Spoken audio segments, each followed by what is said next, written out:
Cut ಮಾಡೋಣಪ್ಪ ಅಷ್ಟೇ. ಇವತ್ತು ಇಲ್ಲಿ ರಾಮನಗರ ಡಿಸ್ಟ್ರಿಕ್ಟು ಹಳ್ಳಿನಲ್ಲಿ ನಾವು ಸ್ವಲ್ಪ ಶುಂಠಿ ಫೀಲ್ಡ್ಗಳಿಗೆ ವಿಸಿಟ್ ಮಾಡ್ತಾ ಇದ್ದೀವಿ.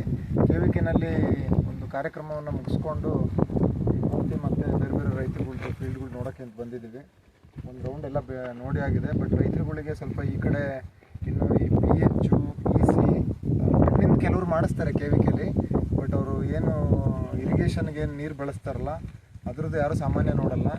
ಇದ್ರದ್ದು ಎಸ್ಪೆಷಲಿ ನಾವು ಸಿಂಪರಣೆ ಮಾಡುವಾಗ ಇದ್ರದ್ದು PH ಏನಾದ್ರು ಜಾಸ್ತಿ ಇತ್ತು ಅಂದರೆ, EC ಜಾಸ್ತಿ ಇತ್ತು ಅಂದರೆ ನೀವು ಬಳಸೋ ಕೀಟನಾಶಕ ಶಿಲೀಂಧ್ರನಾಶಕ ಅರ್ಧಕ್ಕರ್ಧನ ಕೆಲಸ ಮಾಡಲ್ಲ. ಅದಕ್ಕೆ ಇದು ಸಿಂಪಲ್ PH ಮೀಟ್ರ್ ಇದು.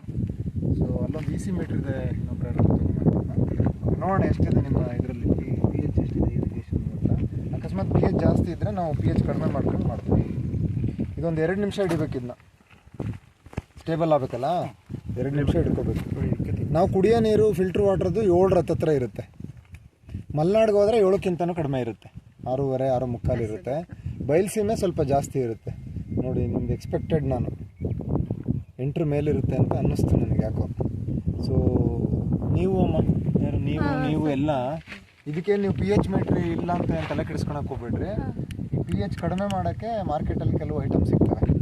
ಆ್ಯಕ್ಚುಲಿ ನಿಂಬೆಹಣ್ಣು ಹಿಂಡ್ಕೊಂಡ್ರೂ ಕಡಿಮೆ ಆಗುತ್ತೆ, ಬಟ್ ಅದು ಸ್ಟ್ಯಾಂಡರ್ಡ್ ಇರೋದಿಲ್ಲ. ಈಗ ಎಲ್ಲ ಕಲರ್ ಬೇಸ್ಡ್ ಇದ್ದಾವೆ.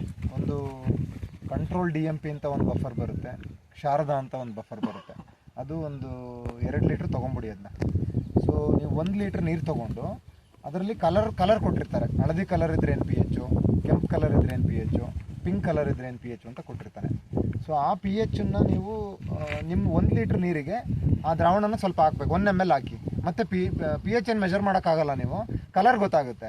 ಆ ನೀರು ಈ ಪಿಂಕ್ ಕಲರ್ ಬಂದರೆ ಅದು 7 ಇದೆ ಅಥವಾ 6 ಇದೆ ಅಂತ ತೋರಿಸುತ್ತೆ. ಅದಕ್ಕೆ ಮ್ಯಾಚ್ ಮಾಡಬೇಕು. ಅದು ಬಾಟ್ಲು ಮೇಲೆ ಇರುತ್ತೆ ಕಲರ್ದು, ನೀವು ಕಂಪೇರ್ ಮಾಡ್ಬೋದು. ಸೊ ಅದನ್ನು ಫಸ್ಟ್ ಮಾಡ್ಕೋಬೇಕು. ಅದನ್ನು ನೋಡಿಕೊಂಡು 200 ಲೀಟ್ರ್ ನೀರಿಗೆ ನೀವು ಎಷ್ಟು ಆ ಬಫರ್ ಹಾಕಬೇಕು ಅಂತ ಕ್ಯಾಲ್ಕುಲೇಟ್ ಮಾಡಿಕೊಂಡು ಒಂದು ಬ್ಯಾರಲ್ ನೀರು ತೊಗೊಂಡು ಅಷ್ಟಕ್ಕೆ ಆ PH ಬಫರ್ ಹಾಕಿ ಕ್ಲೀನಾಗಿ ಅದನ್ನು ಸ್ಟರ್ ಮಾಡಿ ಆಮೇಲೆ ನೀವು ಔಷಧಿಗಳನ್ನು ಹಾಕಬೇಕು. ಔಷಧಿಗಳು ಹಾಕೋದೂ ಕ್ರಮ ಇದೆ. ಈಗ EC ಫಾರ್ಮುಲೇಷನ್ ಅಂತ ಬರ್ತಾವೆ, ಕೊನೆಗೆ ಹಾಕಬೇಕು. ಈ ಪೌಡ್ರ್ ಫಾರ್ಮುಲೇಷನ್ನು ಫಸ್ಟ್ ಹಾಕಬೇಕು. ಅಕಸ್ಮಾತ್ ಫಂಗಿಸೈಡು ನ್ಯೂಟ್ರಿಯೆಂಟು ಮಿಕ್ಸ್ ಈಗ ಲಿಬ್ರಲ್ TMX ಅಂತ ನಾವು ಚಿಲೇಟೆಡ್ ಮೈಕ್ರೋನ್ಯೂಟ್ರಿಯೆಂಟ್ ಹೇಳಿದ್ವಿ. ನ್ಯೂಟ್ರಿಯೆಂಟು ಫಂಗಿಸೈಡ್ ಮಾಡುವಾಗ ಫಸ್ಟ್ ನ್ಯೂಟ್ರಿಯೆಂಟ್ ಹಾಕಬೇಕು, ಆಮೇಲೆ ಫಂಗಿಸೈಡ್ ಹಾಕಬೇಕು. ಗಮ್ಮು ಯಾವಾಗಲೂ ಲಾಸ್ಟಲ್ಲಿ ಹಾಕಬೇಕು. ಸೊ ಈ ಕಾನ್ಸೆಪ್ಟ್ ಫಾಲೋ ಮಾಡಬೇಕು.